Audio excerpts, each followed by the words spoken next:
कासिम सुलेमानी की मौत के 5 साल ईरान के हीरो कासिम सुलेमानी ने कैसे एक्सिस ऑफ रेजिस्टेंस तैयार की, जो एक ताकतवर गठबंधन बन गया पूरे मिडिल ईस्ट में।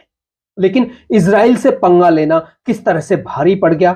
आखिर 5 साल पहले अमेरिका के तत्कालीन राष्ट्रपति डोनाल्ड ट्रंप ने 3 जनवरी को कासिम सुलेमानी को मारने का आदेश दिया, और वो आदेश कैसे एक्सिस ऑफ रेजिस्टेंस के खात्मे का कारण बन गया। आपको याद होगा, आज से 5 साल पहले 3 जनवरी को अमेरिका के तत्कालीन राष्ट्रपति डोनाल्ड ट्रंप ने ईरान के hero axis of resistance force के जन्मदाता को इराक के बगदाद में मार गिराया था।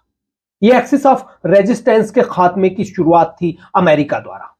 एक्सिस ऑफ रेजिस्टेंस ने एक समय इजराइल को चारों ओर से घेर लिया था।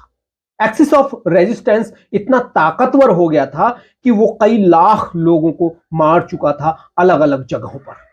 ईरान द्वारा बनाया गया एक्सिस ऑफ रेजिस्टेंस फोर्स से न सिर्फ अमेरिका और इजराइल को खतरा पैदा हो गया था, बल्कि कई सुन्नी मुल्कों को भी खतरे में डाल दिया था ईरान के एक्सिस ऑफ रेजिस्टेंस फोर्स ने। सऊदी और संयुक्त अरब अमीरात जैसे देश अब ईरान से वास्तविक खतरा महसूस करने लगे थे।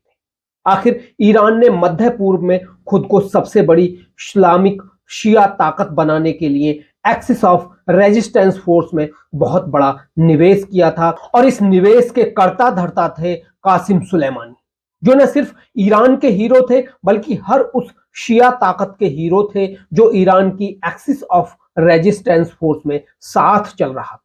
ईरान ने एक्सिस ऑफ रेजिस्टेंस फोर्स को वैसे ही बनाया था जैसे खलीफा ऑटोमन साम्राज्य में अपनी फोर्स तैयार करता था अलग अलग जगहों की लड़ाई के लिए।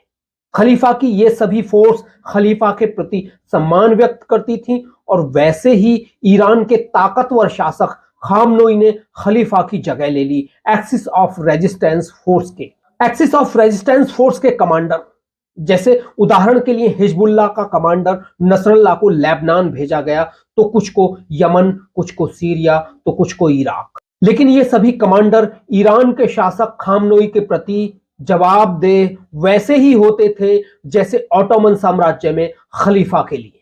एक्सिस ऑफ रेजिस्टेंस फोर्स वाकई बहुत ताकतवर हो गई थी, लेकिन क्या अब ये टूट गई है या फिर कुछ बचा है इसमें? क्या कासिम सुलेमानी की मौत के बाद एक्सिस ऑफ रेजिस्टेंस फोर्स को संभालने वाला कोई नहीं बचा, या फिर अमेरिका, इजराइल और सुन्नी ताकतें इतनी मजबूत हो गई हैं कि ईरान और उसके एक्सिस ऑफ रेजिस्टेंस फोर्स को खात्मा करने के